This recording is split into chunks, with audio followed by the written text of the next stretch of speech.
Salut la gang, aujourd'hui je vous parle de suspension de motocross.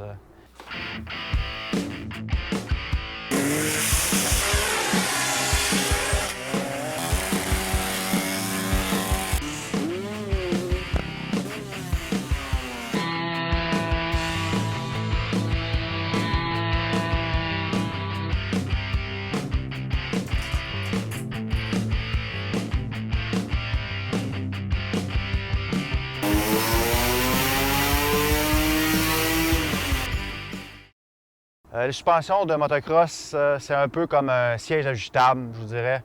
Pareil comme si je prêterais ma vanne à un gars de 6 pieds 5, puis qu'il embarquerait là-dedans, puis là, il serait tout poigné, tu sais. Puis là, moi, de dire, hey, tu vas pas ajuster ton siège? Oh non, moi, je touche pas à ça, je sais pas comment ça marche. Ça marche pareil si le gars essaie de chauffer tout poigné, sauf qu'il est bien plus confortable quand il est reculé en bonne position. Fait que les suspensions de motocross, c'est la même affaire. C'est que vous avez beaucoup d'ajustements. Il y en a qui vont chauffer plus mou, plus raide. C'est libre à vous, là. Vous choisissez l'ajustement qui va le mieux pour vous, dans le fond.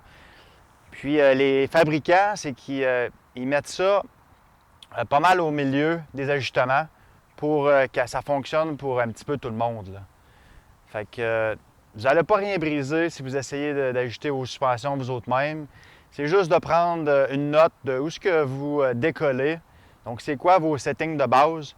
Puis ensuite de ça, si vous allez plus mou ou plus raide, bien, vous savez un peu là, quelle direction vous prenez. Puis si vous voulez revenir à la normale, ça va être facile pour vous si vous avez pris des notes un peu.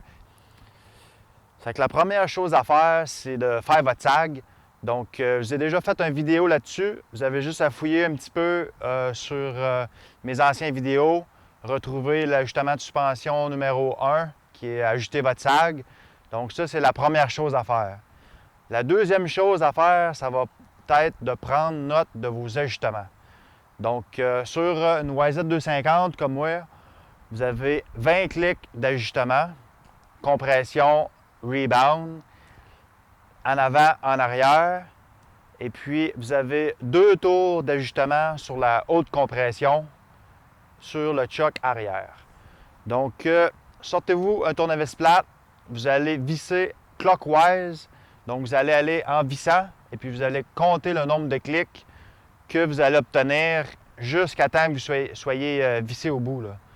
Donc, du moment que ça commence à cliquer, tic, tic, tic, 3 clics, OK, vous prenez une note de ça et puis ça va être ça votre ajustement là, de départ, là. Ça fait qu'une YZ250, comme la mienne, les Yamaha sont pas mal toutes pareilles. Vous avez l'ajustement de compression qui est en haut et puis l'ajustement de rebound est en dessous. Pour votre choc, vous avez 3 ajustements. Vous avez la grosse note en haut qui est la haute compression. La vis à l'intérieur, c'est la basse compression.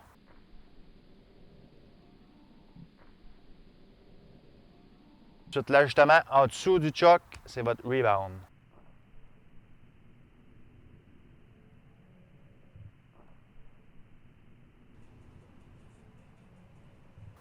En fait, quand vous faites un jump, puis vous atterrissez de votre jump. Donc, quand vous atterrissez, les suspensions ils vont compresser, ils vont descendre. Donc, ça, c'est le mouvement de compression. Quand vos suspensions vont remonter pour revenir à la position initiale, donc ça, c'est l'ajustement de rebound. La fonction que ça fonctionne, c'est que vous allez contrôler un petit peu là, le débit de l'huile à travers de vos suspensions. Donc, la vis d'ajustement, ça va être, autrement dit, ça va être comme une champlure, là. On va comparer ça à une champlure d'eau, là. Donc, quand vous êtes vissé au bout, quand l'ajustement est fermé ou votre champlure est fermée, il ne va pas avoir d'huile qui va passer, là, pratiquement pas, là. Donc, à ce moment-là, si vous vissez votre compression au bout, quand vous allez atterrir d'un saut, ça va descendre et ça va descendre bien tranquillement. Donc, ça va être votre ajustement le plus raide. Ensuite, quand vous allez être dévissé au bout, ça va être votre ajustement le plus mou. Donc là, vu que votre huile va passer directement, là, un peu comme quand votre champlure est ouverte au bout, là. Donc là, l'huile, elle va passer rapidement bord en bord. Donc quand vous allez atterrir un seau, ça va descendre, ça va aller jusqu'au fond, ça va descendre plus rapidement. Même chose pour le rebound. Si votre vis d'ajustement est complètement vissée, donc votre champlure est fermée, ça va descendre, vous allez faire votre cycle de compression. Quand ça va venir le temps de revenir, ça va revenir tranquillement, difficilement. L'huile, elle va passer là, le plus tranquillement possible. Et puis, ça va remonter bien, bien, bien tranquillement. Donc, à ce moment-là, votre suspension n'a peut-être pas nécessairement le temps non plus de revenir à sa position initiale là, avant de pogner un autre boss, disons, là. Donc, vous allez rester peut-être plus dans le fond de votre course.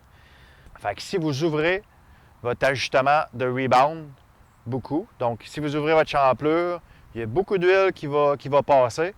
Donc, à ce moment-là, vous allez faire votre cycle de compression, la moto va descendre. Quand ça va rebounder, quand ça va revenir rapidement à la position initiale. Et puis, c'est ça qui fait que ça jump un peu tout croche, là. Vous allez avoir beaucoup plus l'effet du spring.